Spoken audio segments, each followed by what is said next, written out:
예, 방금 소개받은 송장원입니다. 여러분과 오늘 이렇게 만나서 반갑고요. 제가 오늘 여러분 앞에 소개할 부분은 네 가지입니다. 방금 이제 화상병에 대해서 설명을 했는데, 우리 백화손에서 주로 만나는 화상병 비슷한 증상을 어떻게 우리는 또 구분할 수 있을까?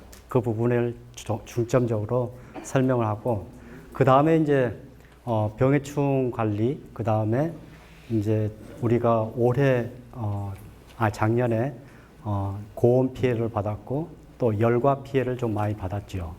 그 다음에 지금 생리장애로서 약간의 과실이 물기가 없어지는 그런 증상들을 우리가 많이 접했는데, 그런 부분들에 대해서 일반 재배 관리와 그 다음에 전정, 그리고 어떻게 나무의 세력을 유지를 할 것인가, 그런 것을 통해 가지고 전체적으로 배나무를 이해를 하는 시간을 갖도록 하겠습니다. 많이 겹치는 부분이라서, 아까도 이제 설명했듯이 5월하고 7월달 무렵에 화상병이 가장 많이 농가에서 확인된다는데 그 이유가 뭘까요? 왜 5월달하고 7월달에 많이 확인될까요? 예? 어쨌든 아까도 이제 이야기했다시피 개화기 때에 많이 곤충이라든가 그 다음에 비라든가 그런 것에 의해서 화기전염이 감염이 되고, 그 다음에 이제 바로 이렇게 감염이 되면 눈으로 우리 바로 보여주는 게 아니라서 일정 기간 동안에 잠복에 있다가 우리 눈에 이렇게 보여주는 거거든요. 근데 사람이 가손에서 일을 하고 있지 않으면, 그리고 꾸준하게 보지 않으면 우리가 이제 병든지 어쩐지를 전혀 알 수가 없어요. 그렇지만 우리가 그 무렵에 5월달부터 7월달 무렵에 적과도 해야 되지, 봉지도 씌워야 되지, 신초도 정리를 해야 되지, 자꾸 이제 농작업을 하다 보면 이게 눈에 이제 들어오게 되는 거예요. 그래서 사람이 가장 중요합니다. 병이 났으면 항상 어디 부분에서 이상한 증상이 있는지를 그때에 밭에 과손해가 자주 있기 때문에 눈에 많이 들어와요. 그러니까 질문을 하게 되고 진단이 많이 되는 거라고 저는 생각이 들어요.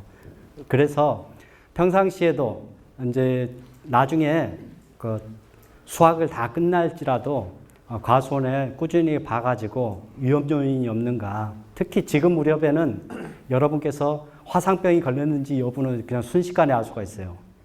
왜 그러냐면 옆집에서 화상병이 걸렸는지도 바로 알 수 있는 방법이 있어요. 멀리 떨어졌어도. 어쩌냐면 입이 안 떨어져요. 입이 안 떨어지고 그냥 그 자리에서 서 있는 것들이 다 보여요. 그러면 그 나무는 뭔가 문제가 있는 거예요. 그래서 우리가 바로 알 수가 있고, 생육기 때는 이제 바로 이렇게 까맣게 돼버리는 경우가 많거든요. 처음에는 아까도 이야기했다시피 주맥 부분, 주맥 부분으로 해가지고 수침상으로 진행이 되지만 2, 3일 지나버리면 그냥 순식간에 다 말라서 마른 모습으로 우리 눈으로 보이거든요. 그럴 때에 한 가지 팁이 있어요. 이게 화상병일까 아닐까 팁이 있는데, 그건 뭐냐면 식물체에서 약간의 분비물이 나온다고 아까 이야기를 했는데, 분비물이 이렇게 만져보면 물처럼 생긴 것은 아니에요. 근데 끈적끈적 해가지고 이제 막 나온 것 같은 게, 애들 감기 걸리고 그러면 눅눅한 콧물이 나오잖아요. 그것처럼 이게 끈적끈적한 것들이 액이 나온 것들이 있어요. 그런 것이 있으면 그건 세균액이기 때문에 반드시 기술센터에 알려서 진단을 받는 게 중요합니다. 이해되셨나요? 지금 제가 이제 사과나 배나 다 똑같습니다. 여기 가운데 이걸 주맥이라 하거든요. 이 주맥 부분에가 까맣게 되는 것이 처음에 이렇게 진행되는 것은 이걸만 보면 100%예요. 이런 식으로 가요. 그리고 이제 나머지는 이제 배를 중심으로 해서 제가 다 설명을 해드리겠습니다. 아까 이제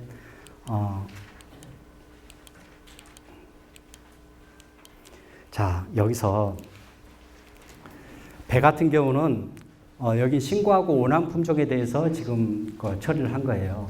항생제를 뿌리게 되면 단독으로 뿌리게 되거나 그렇게 했을 경우에 약액이 이렇게 집적이 되는 곳에 약간 황화가 일어나요. 약간의 황화. 그렇다 하더라도 우리는 항생제가 적극적인 방제 대책으로서는 최고의 효과를 발휘를 하거든요.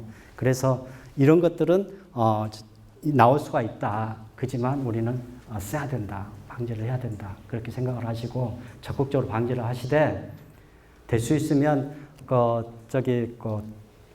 약재를 너무 지연해가지고 뿌리거나 그러지 않도록 해야 되고 다 이제 모든 병은 비를 중심으로 해서 비가 있어야지만 감염이 돼요. 비가 있어야지만. 비가 없으면 병이 안 생겨요. 그지만 어떤 상황이 벌어지냐면 비가 안 오더라도 우리는 지금 국가에서 집중적으로 관리를 하면서 약재를 제공을 해주면서 지금 방제 정책에 의해서 이렇게 하고 있잖아요. 그렇게 해서 지금 화상병 방제를 위해서는 비가 안 오더라도 개화기 때는 뿌려라라고 지금 우리가 전체적으로 지금 다 실천을 하고 있습니다. 그래서 여러분이 비가 안 오더라도 개화기 때 비가 안 왔으면 최고로 좋아요. 왜 그러냐면 배에서는 검별무의병, 흑성병이 굉장히 그때에 취약하거든요. 그래서 우리가 그것도 안 걸리고 화상병도 안 걸리면 금상첨화라서 그러긴 한데 화상병 약은 반드시 우리가 받아놓은 것은 살포를 할 수 있도록 해야 됩니다. 자, 여기서 화상병 유사 증상이 있어요. 근데 우리 배를 재배를 하다 보면 딜레마가 있습니다. 하나의 딜레마가. 왜 그러냐면 우리는 단위 면적에서 과실을 가장 많이 수확을 해야지 수량이 등식으로 해서 수량은 곧 수익이다. 그렇게 돼 있잖아요. 그거 부인할 사람 한 명도 없죠.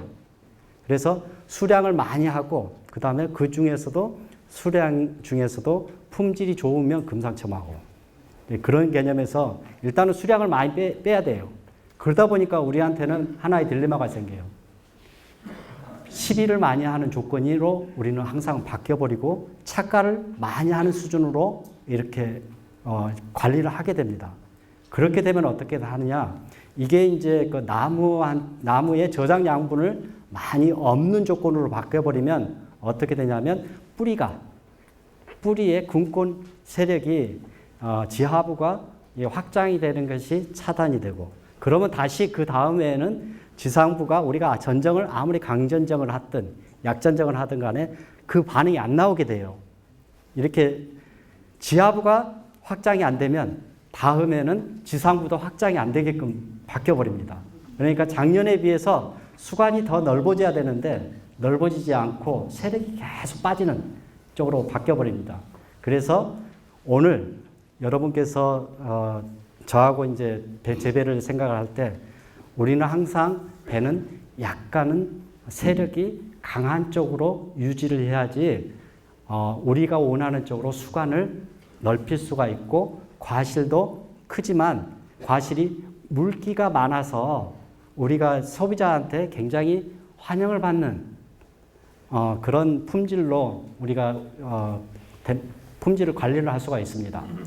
그래서 지금 여기서 제가 왜 이 이야기를 하냐면 우리가 5월달 무렵부터 6월달까지 나무 가지가 통째로 죽어버리는 경우가 있어요. 그게 거의 95% 농가에서 민원이 오면 대부분 여기에 걸립니다. 줄기마름병에. 근데 이 줄기마름병의 원인이 뭐냐? 그것은 바로 우리가 밸런스를 깨버렸기 때문에 그래요. 저장 양분이 부족하거나 아니면 착과량을 너무 많이 했거나 아니면 시비량이 너무 많았거나 그렇게 해가지고 아니면 배수가 불량했거나 아니면 고온에 얘네들이 못 견딜 정도로 나무가 고온의 열기를 이렇게 자기네들은 이길 수가 있어요. 근데 나무가 양분이 수분이 제대로 공급이 안 되면 나무가 죽어버려요. 그리고 한 가지 전체를 떼어내버립니다. 자기 몸에서. 그거는 바로 줄기마름병으로 죽여버리거든요. 그래서 우리는 항상 대량 생산과 그리고 많은 양을 이렇게 수확을 해야 되는 입장에서 그 균형을 전정이라든가 결실량을 많이 달거나 조금 달거나 그리고 시비를 통해서 우리는 조절을 하지만 그것은 항상 조절이 잘 안 될 때가 많아요. 우리가 봉지를 몇 장 씌웠다느니 몇 장 올해는 더 2만 장을 늘렸다든지 그런 것을 자기가 이야기를 하면서도 그러면 어떤 문제가 있을 것인지는 우리는 반드시 알고 있어야 되거든요. 근데 그런 것에 균형을 잡는 것이 틀려져 버리거나 우리가 균형을 잘 못 잡았을 경우에는 반드시 요 줄기 마른 병을 우리는 마주하게 됩니다. 이게 나무가 우리는 나무를 일을 시키더라도 나무에게 살 수 있는 여건을 만들어주고 광합성도 하게 하고 뿌리가 자랄 수 있도록 해야 되는데 우리가 막 일을 시킨 거예요. 그러니까 죽어버려요. 이런 것들은 우리한테는 피할 수가 없는 거예요. 그래서 이런 것들이 많다라는 것은 앞으로 우리가 땅을 관리를, 배수 관리를 또 수분 관리를 관수를 잘 해야 된다는 거. 양분을 잘 조절하거나 또 전정을 통해 가지고 세력을 잘 조정하는 작업들이 우리가 총체적으로 뭔가가 빠졌다라는 것을 알려주는 신호입니다. 이것은 농약으로 해결되는 것이 아니에요. 이것은 항상 우리 배나무에 이게 살아있는 조직이 항상 부착되어 있는 병균이에요. 그지만 이 병균은 이 배나무가 상태가 굉장히 안 좋은 상황이 돼버리면 병원성을 발휘해서 나무를 통째로 죽여버립니다. 그래서 이제 이런 것들은 화상병균하고 뭐가 틀리느냐 그걸 봤을 때에 여기 보이나요? 예. 여기가 지금 여기가 어딘가요? 전정을 했을 때 신초가 이렇게 자랐을 때 우리가 한번 잘라준 데잖아요. 그죠? 신초 잘라주면 여기에가 사실은 지금 이렇게만 나와 있지만 요즘에는 이제 전동가위가 있다 보니까 위에 약간 위로 그루터기를 남겨놓고 이렇게 자른 경우가 많아요. 그러면 거기 있는 부분으로 해가지고 통째로 싹 죽어버려요. 그래서 여기 등 쪽으로 해가지고 쭉 줄 따라서 이렇게 죽는 경우가 많습니다. 그것은. 근데 화상병균은 어디가 많이 죽느냐? 여기 원줄기하고 이 가지 부분에 이 맞닿는 부분이 뺑 둘러가지고 그냥 까맣게 해갖고 죽어버려요. 그게 화상병이에요. 근데 줄기 마른 병은 한쪽 면만 햇빛을 받는 한쪽 면만 줄 따라서 쭉 죽어요. 그게 차이점입니다. 그러니까 이것을 우리는 최고로 많이 만나요. 그래서 죽으면 겁이 나가지고 다들 물어봐. 근데 대부분 요거예요. 요거. 그래서 여러분이 가지가 하나 죽었으면 통째로 이렇게 돌아가서 이렇게 죽었는가 까맣게 보여요. 죽은 것은 알죠. 까맣게 된 거. 그래서 통째로 돌아가면서 죽었는가. 또한 이거 죽었을 때 통째로 돌았다면 더러는 여기에서 아까 세균이 이렇게 액이 밖으로 이렇게 삐져 나옵니다. 그러면 눈물 자국처럼 이렇게 방울방울 모양이 생겨요. 이렇게 흐르는 자국이. 그러면 그 흔적이 여기가 보일 수가 있어요. 그런 거 있으면 반드시 알려야 되고 특히 여기가 이 가지가 균열이 있어요. 이렇게 딱딱 벌어져요. 가지가. 줄기가 틈이 이렇게 떡 벌어져 버려요. 벌어지는 거 있다고. 그것은 굉장히 위험한 신호입니다. 그러니까 반드시 알려야 되는 상황입니다. 이것이 줄기 마른병이다. 줄기 마른병은 우리한테는 피할 수 없는 거다. 그래서 이 줄기 마른병이 없도록 항상 그것만 잘 판단하시면 돼요. 화상병은 통째로 줄기를 뺑 돌려가지고 까맣게 죽여버린다. 그지만 줄기 마른병은 통째로 아니라 한 면만 이렇게 줄 따라서 이렇게 쭉 줄 따라서 이렇게 변색이 되면서 죽여버린다. 그렇게 생각하시면 돼요.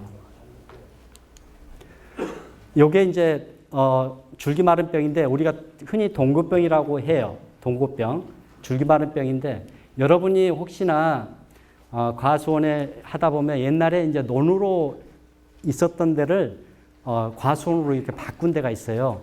그런 데 같은 경우는 물이 이렇게 잘 안 빠지는 경우가 있어요.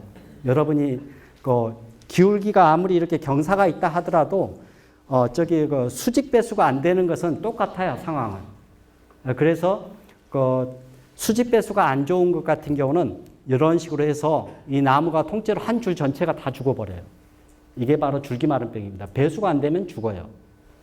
우리 그래서 백화수원에서 가장 흔한 것이 배수가 안 돼서 물이 안 빠져가지고 장마철에 그런 스트레스를 받게 되면 잔뿌리가 죽어버리고 그 다음에 그러면 수관이 위쪽에가 굉장히 수관이 제약이 돼버리고 그러다가 이제 통째로 이제 줄기마름병으로 해서 생을 마감하는 배나무 생을 마감하는 그런 사태가 벌어집니다. 그래서 물 빠짐을 좋게 하는 것이 배농사를 가장 수확량을 생산 효율을 높이는 제1 관건 사항이 됩니다. 그 다음에 요즘에 이제 그 블리딩 캔커라고 요즘에 이게 많이 나와요. 이게 세균병이에요. 세균병인데 이것은 나무를 통째로 죽여버려요. 이것은. 그래서 이것은 뭐냐면 이런 식으로 피가 흘렀다는 느낌이 들어요. 그래서 이게 이제 복숭아, 사과, 그 다음에 배도 동일하게 이렇게 병원성을 발휘를 할 수 있는데 이것을 보면 우리가 물이 이렇게 녹물이 이렇게 빠져나오면 약간 반짝거리는 그런 것들이 있죠. 논에 가보면 약간 물이 덜 빠지는 곳에 철 같은 성분들이 이렇게 산화가 되면 그 뒤에 이렇게 녹물이 이렇게 빠져 있어가지고 약간 반짝거리면서 광택이 나는 것들이 있죠. 그러면서 배나무도 이렇게 해가지고 나무가 이렇게 나오면서 약간 반짝거리면서 피가 흐르는 모양으로 해가지고 나오는 거 있어요. 그게 나오면 어떻게 해야 되냐면 나무를 통째로 이것은 화상병처럼 파괴적으로 이렇게 전반이 되는 것이 아닙니다. 전파가 되는 것이 아니어서 보는 즉시 잘라가지고 불태워야 돼요. 불태워야 돼요. 왜 그러냐면 통째로 나무를 죽여버려요. 얘네들은 원줄기만 나무의 원줄기만을 통째로 이렇게 가해를 하게 됩니다. 원줄기만. 그래서 우리가 이제 할 것은 여기에 있는 나무를 1차적으로 베어서 태워버리고 그 다음에 여기에 있는 동서남북에 있는 나무의 줄기에만 원줄기만 보르도액을 가지고 지금 우리가 살포하고 있는 것을 잎사귀 같은 거 열심히 뿌리지 마시고 약해가 나와요. 그러니까 큰 줄기만 해가지고 이렇게 뿌리시면 재차 전염이 되질 않습니다. 대부분 이거 같은 경우는 9월 이후에 가을철 무렵에 병이 많이 보여요. 전파가 됩니다. 그러니까 수확 끝나고 나서 바로 이렇게 잘라버리고 증상이 나오는 것은 이게 9, 10월 달 우리 꼭 수확할 무렵에 이게 보여요. 그러니까 이럴 경우에는 기술센터에 다 알려가지고 화상병에 준해서 이렇게 처리할 것들은 아닙니다. 바로 잘라서 없애버리는 수준을 한다 그러면 비교적 관리가 편한 병입니다. 그 다음에 이제 흰날개무늬병이에요. 여기서도 저번에 이제 제가 상주에 왔을 때도 일부 농가에서 이것이 있어요. 흰날개무늬병은 뭐냐면, 우선 끄터리가 3cm 이상 신초가 해까지가 30cm 이상 나오질 않아요. 다 이렇게 힘이 없어. 그래가지고 통째로 그 과실을 달고 이렇게 봉지가 이렇게 통째로 이렇게 봉지만 있다가 그냥 그해 여름에 그냥 말라 죽습니다. 나무가. 그리고 이 병원균은 가만히 놔두면 토양 중에서 9년 이상을 버팁니다. 그렇기 때문에 여러분이 이것은 관리를 하지 않으면 계속 옆나무를 타고 옮기고 그 지역 일대를 나무가 살 수 없는 공간으로 전부 다 변해버려요. 그래서 우리가 할 수 있는 것은 전부 다 격리를 시키는 방법이 현재로서는 가장 정확한 방법이 됩니다. 요게 이제 마지막으로 제가 할 수 있는 것은 뭐냐면, 밑에 보면, 곰팡이처럼 이렇게 자색으로 이렇게 약간 보랏빛이 나는, 여름철에는 보랏빛, 가을철에는 약간 연한 갈색의 느낌을 드는 것이 이렇게, 곰팡이, 막이 하나 생겨요.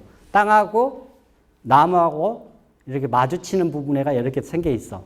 이것이 자주날개무늬병입니다. 그래서 이것이 있으면 나무는 반드시 죽어요. 그래서 시간이 얼마나 걸릴 뿐이지 반드시 토양병이 걸리면, 그래서 흰날개무늬병하고 자주날개무늬병이 걸리면 나무는 5년 이내에 대부분 죽습니다. 그래서 이런 것 같은 경우는 다시 번지지 않도록 격리하는 과정들이 필요합니다. 약은 없습니까?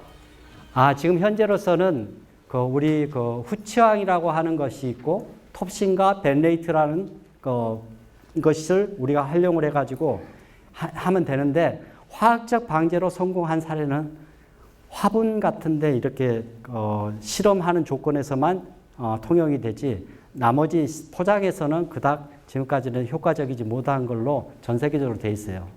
그지만 감사하게도 대목이 지금 저항성 대목이 일부 개발이 돼서 지금 잘하고 있습니다.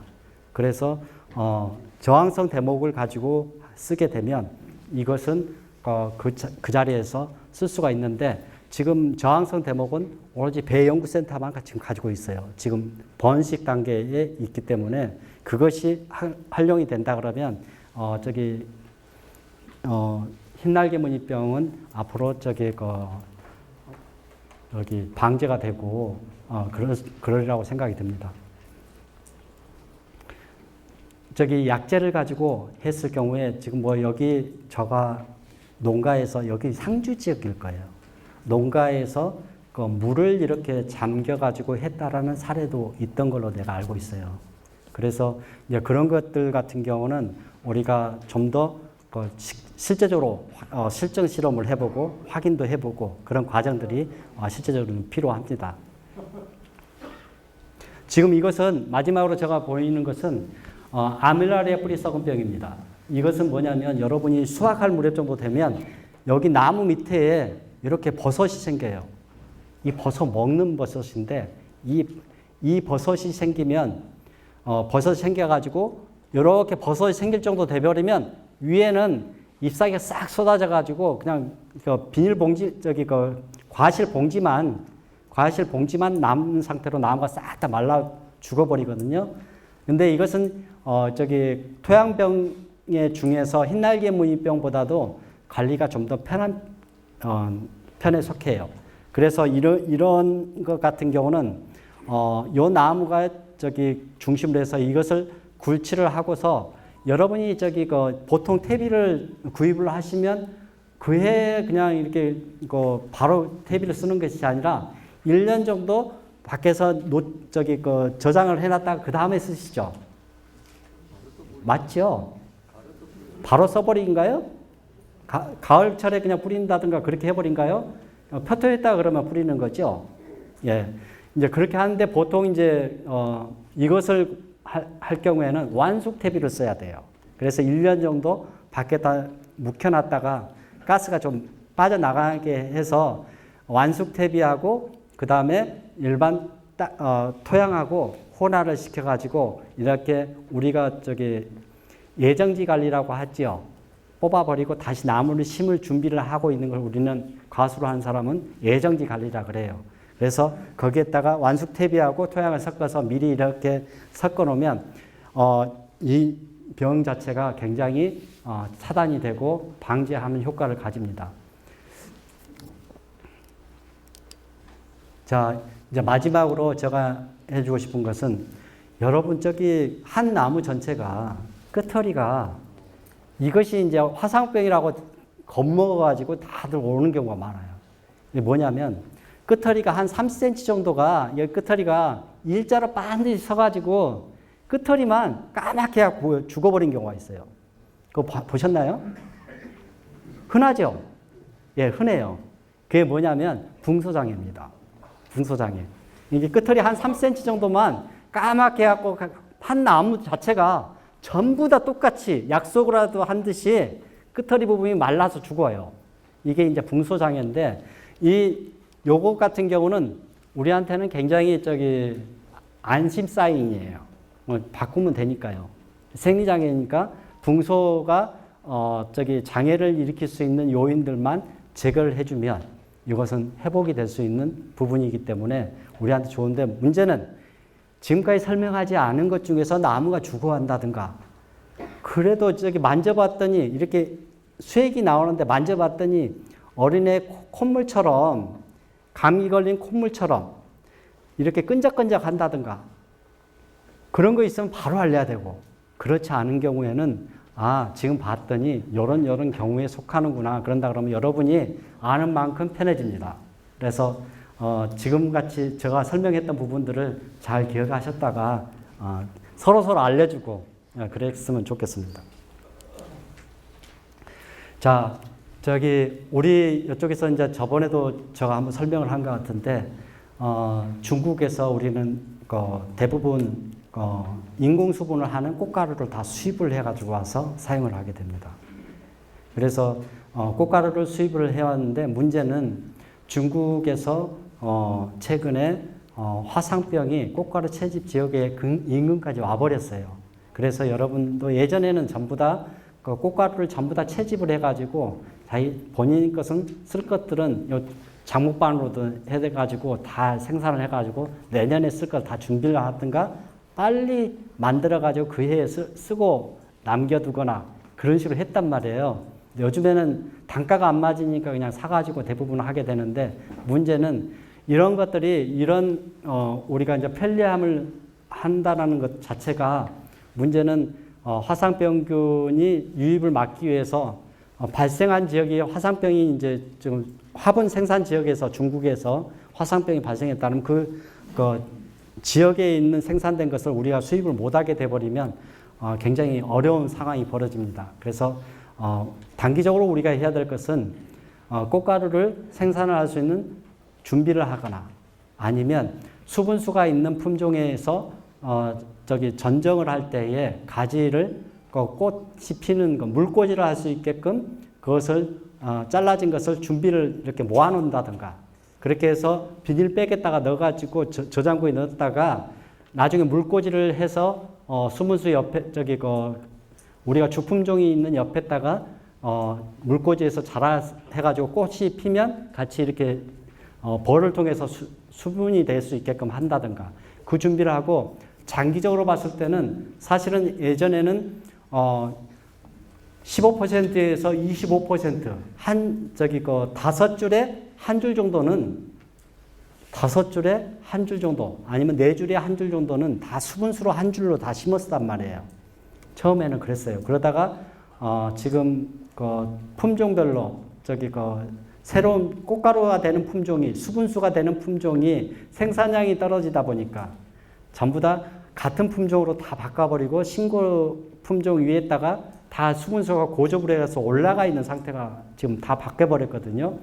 근데 이제 그런 부분 같은 경우는 우리가 인공수분을 하더라도 어때요? 원래 인공수분을 하는 것은 그 자체가 적과의 효과도 있고 굉장히 꼭 필요한 부분에 열매만 달게 해서 균일하게 정형과를 생산해서 고품질 과실을 생산하겠다라고 의도를 가지고 태어난 기술인데 문제는 열심히 꽃에다가 인공수분을 해주고 열심히 또 적과를 하는 이중고의 폐단에 우리가 속해버렸습니다. 그래서 노력이 더 많이 들어가는 조건이 됐기 때문에 우리가 인공수분을 안 하고 또 수분할 때의 노력을 줄이면서 수분수가 좋은 수분수를 가지고 재배를 하게 되면 방화곤충만 이용을 하더라도 충분하게 우리는 적과만 해도 되지 않겠느냐. 그래서 장기적으로는 수분수 품종을 우리가 확보를 하는 것 그것이 좀 필요하다라는 내용이 되겠습니다. 지금 여기까지 왔다라는 겁니다. 그래서 우리가 지금 주로 생산되고 있는 화분을 생산하고 있는 것이 여기 4개 성이 되겠습니다.